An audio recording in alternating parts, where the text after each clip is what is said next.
When a person thinks of Iraq, he or she may think of a war-torn country in a war-torn continent filled with terrorists and hatred. This is due to the news only showing terrorism coming from that end of the globe. However, we have found that Iraq and the rest of the Middle East are much more than that, proving to be not much different than the rest of the world. Of course, the culture and way of life is far from that of the United States, but their whole world doesn't revolve around war and terrorism. People are there living an everyday life with some of the same struggles that you and I may have. Iraq is a country in the Middle East that borders Turkey to the north, Iran to the east, Kuwait to the southeast, Saudi Arabia to the south, Jordan to the southwest, and Syria to the west. Some basic information about Iraq includes the size of approximately 169,235 square miles. The capital is Baghdad, and some major cities include Mosul, Erbil, and Basra. The climate there is hot and dry, with very hot summers and short, cool winters.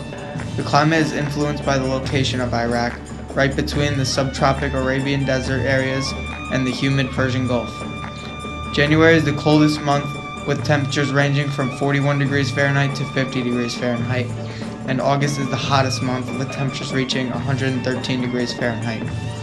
The strong desert winds can cause violent sea storms. Iraq has many natural resources, including petroleum, natural gas, phosphates, and sulfur. They hold the world's second largest oil reserve after Saudi Arabia. There are many factors that go into the demography of a country. Some include population, languages, and religion. The population of Iraq specifically is approximately 375,707,062 people. Of these 376 million, 97% of the people follow the faith of Islam and about 3% Christianity. Within the Islam religion, 60 to 65% of Muslims are Sunni Muslims and 32 to 37% are Shiites. This is very different compared to the United States, where about 83% of Americans identify as Christians. Also, the two most spoken languages in Iraq are Arabic and Kurdish. Throughout the Middle East, the five top languages in terms of numbers of speakers are Arabic, Persian, Turkish, Berber, and Kurdish, which are very similar to those in Iraq. Iraq is 30.4% rural and 69.6% urban, and the chief ethnic groups throughout the country are Arab, Kurdish, and Turkish. The type of government in Iraq is known as an Islamic Democratic Federal Parliamentary Republic composed of executive, legislative, and judicial branches. The legislative branch consists of a Council of Representatives, which is a council of 325 members who represent the country's population, and the Federal Council. Their main job is to make laws and pass bills. The executive branch consists of a presidency council made up of the president and as many as 3 vice presidents and a council of ministers involving the prime minister, 3 deputy prime ministers, and 30 cabinet members. This branch is used in order to regulate directing the government, commanding armed forces, dealing with international powers, acting as a chief law enforcement officer, and vetoing laws. The judicial branch consists of the higher judicial council, Supreme Court, which is made up of 9 judges, Court of Cassation, Public Prosecution Department, and a Judiciary Oversight Commission. The judicial branch interprets the Constitution, reviews laws, and decides on a case involving states' rights. The 3 branches work together to successfully run a government where the powers are split amongst them and no one power is given too much or too little power.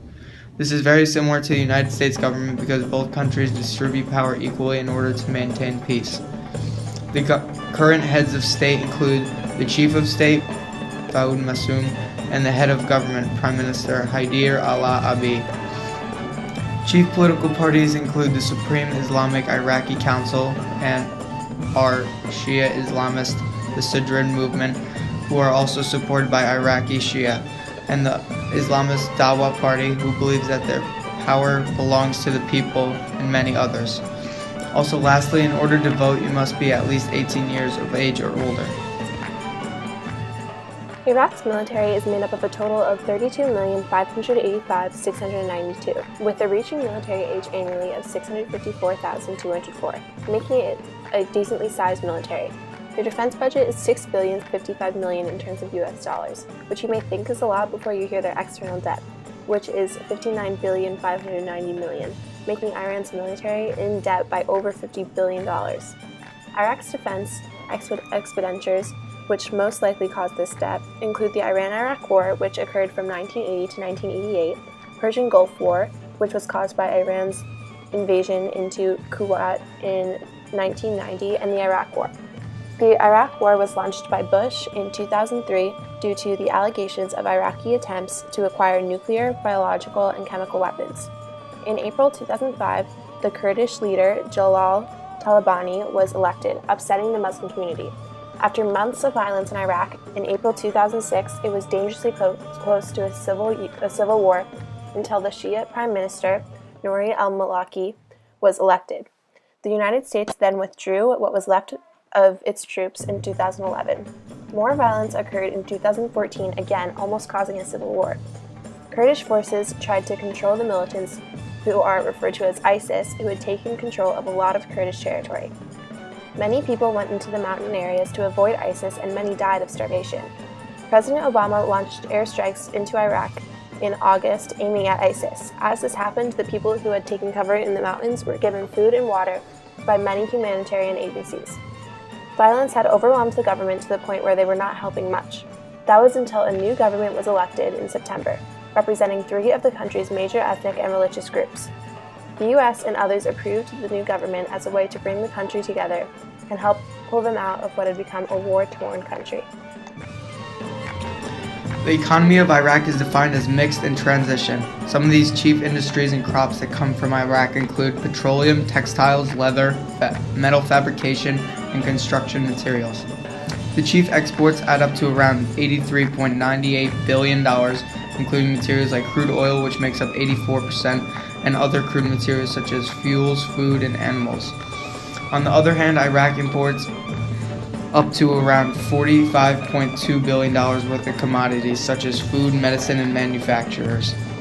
A lot of the exports are sent to countries including China, which makes up for 23.8% of the exports, India, which makes up for 18.4%, and the United States, which makes up about 15.7%.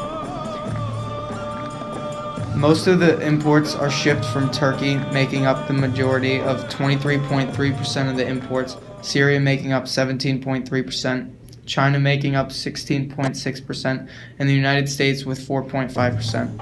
Compared to other countries in the Middle East, Iraq ranks 14th out of 17th in terms of GDP per capita, which we found to be $6,862. It has gotten worse throughout the years with a GDP growth rate of negative 2.1%. After almost 30 years of war and fighting with the United States, the economic growth of the country has been affected tremendously. The oil industry is only a substantial form of income, and because of lack in other categories, the country has resulted in a 20 to 25% poverty rate and a 16% unemployment rate. Education, health, and welfare are very important in terms of the success of a country. The literacy rate of Iraq is currently around 80%. The Middle East averages around 62% literacy rate, and the rest of the world averages around 79%. Compared to the Middle East and the rest of the world, Iraq is above both of those averages. The literacy rate is determined by whether a person can understand, read, and write a short statement about their everyday lives. In Iraq, to form this literacy rate, the public state education is provided free, from primary school through doctoral degrees. Their students are taught both Arabic and English in the schools countrywide. Education is strictly controlled through the National Iraqi Government and the Iraqi Administration of Education. It is required to have 6 years of mandatory primary education, but everything after those 6 years becomes optional. If they wish to continue their education, they will then do 3 years of intermediate school, followed by 3 more years of secondary education, which is divided into scientific and literacy and vocational, industrial, agricultural, or commercial. The education is required to males and females, and it is not considered more important for one to get an education over the other. As well, health is a major factor in how a country progresses. The life expectancy for a male is about 67 years, while a female is expected to live to age 70. There are about 37 infant mortalities per 1,000 births in Iraq, as well as infant fatalities. Many of the problems regarding health involve the issue of hunger and diseases. The most common deadly diseases in Iraq include diabetes, typhoid fever, which is a waterborne and foodborne disease, hepatitis, and hunger, which is very prevalent. Culture and social life make up the everyday lives of the citizens of a country. These two things are within every country and are a big part of what makes one country different than the next. Culture is a combination of language, religion, history, and etiquette. We have already discussed the language of Iraq as well as the religion. Now we will discuss the etiquette, hospitality, and history of the Iraqis. Etiquette is a major part of the culture because it shows how the people were raised by the previous generations and what was stressed to be important keys to life. Hospitality is one of those major beliefs to life. People who visit Iraq are often treated like kings and must always be fed and looked after. A tradition that is strange to people who don't follow Islam allows for someone to stay in your home for 3 days before you can question why they are staying there and when they will leave. That is not the case in the United States, where if someone attempted to do that without question, they would be arrested. There is also etiquette that is very similar throughout most of Iraq and the United States. For example, they greet each other with a firm handshake and eye contact, which is much expected in the US. A lot of the beliefs within entering a home as a guest remain constant with the US as well. Often people associate Iraq and Middle Eastern countries with only war, violence, and terrorism because of their history, but that is not the only part of life for them. The population is not all terrorists like the many stereotypes that there are. They have many things in common with the United States, and it is overlooked because of the terrible events that were caused by a small percentage of their population.